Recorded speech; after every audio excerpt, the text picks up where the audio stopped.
বন্ধুরা, দুর্দান্ত স্বাদের পালং শাক রান্না রেডি। দেখো কত সুন্দর সবুজ কালার রয়ে গেছে, আর খেতে কিন্তু বন্ধুরা দুর্দান্ত হয়েছিল। এরকম পালং শাক শীতের দিনে প্রচুর পাওয়া যায়। পালং শাকে কিন্তু ঔষধীয় গুণে ভরপুর। বন্ধুরা, প্রতিদিন তোমরা খাবারের সাথে পালং শাক রাখতে পারো। খুবই উপকারী একটা শাক, আর এটা আমাদের শরীরের জন্য খুবই প্রয়োজনীয়।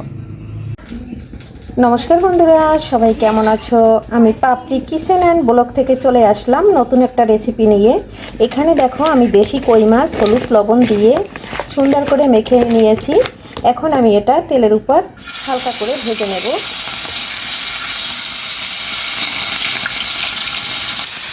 কই মাছগুলো তেলের উপর দিয়ে দিয়েছি, আর এটা কিন্তু একবারে জেতা ছিল কই মাছটা, কেটে দিয়ে সুন্দর করে পরিষ্কার করে হলুদ লবণ মেখে এই যে ভেজে নিচ্ছি। এটা কিন্তু হালকা করে ভেজে নেব, আর এটা দিয়ে রান্না করবো আজকে পালং শাক। পালং শাকের ভিতরে দেব আলু কেটে নিয়েছি, আর আমার এই গাছের যে বেগুনটা কেটে নিয়েছি, একটা বেগুন ছিল তাই চিকন করে আলু আর বেগুন কেটে নিয়েছি। টাটকা পালং শাক সকালবেলা বাজার থেকে কিনে এনেছি, কেটে ধুয়ে সুন্দর করে পরিষ্কার করে নিয়েছি। কাটার আগে ভিডিওটা করি নাই, আর এখন কিন্তু এই যে দেখো সম্পূর্ণ ছোট ছোট করে কেটে নিয়েছি।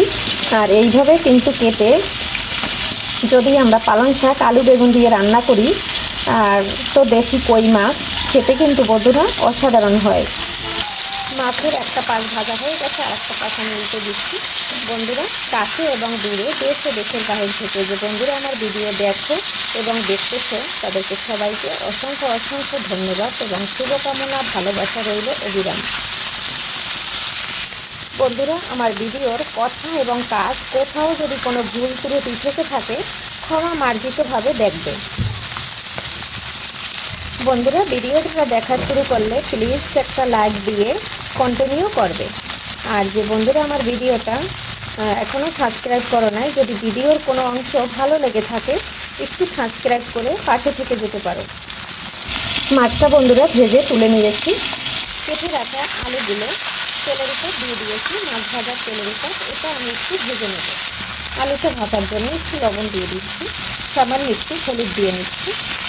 হলুদ লবণ দিয়ে সুন্দর করে আলুটা একটু ভেজে নেব, তাহলে খেতে দারুণ হয় আর আলুটা তাড়াতাড়ি সিদ্ধ হয়ে যায়। আলুটা সুন্দর করে ভেজে নিয়েছি, নামিয়ে নেব। পালং শাকটা রান্না করার জন্য তেল দিয়ে দিচ্ছি, তেলে গোটা জিরা দিয়ে দিচ্ছি, আর এখন দিয়ে দিলাম কয়েকটা কালো জিরা। এটা কিন্তু দিলে পরে খুব সুন্দর একটা ফ্লেভার আসে। ফোড়নটা হয়ে গেছে ভাজা, এখন এখানে কাঁচামরিচ দিয়ে দিচ্ছি কিছুটা পেঁয়াজ কুচি। সুন্দর করে কষিয়ে নেব। দেখো বন্ধুরা, ভাজা হয়ে গেছে, এখন আমি গুঁড়ো মশলাটা দিয়ে দেব। এখানে 3টা মশলা নিয়ে নিয়েছি, হলুদ, ধনিয়া আর হলো মরিচ। এটা আমি আজকে একটু জল দিয়ে গুলিয়ে দিয়ে দেব। মশলাটা একটু জল দিয়ে নিয়েছি, এখন দিয়ে দেব। এতে কিন্তু তরকারির কালারটা সুন্দর আসবে, আর সুন্দর একটা কালার আসবে। এখন স্বাদ অনুযায়ী লবণটা দিয়ে দিচ্ছি। এভাবে মশলাটা কষালে কালারটা খুব সুন্দর থাকে বন্ধুরা।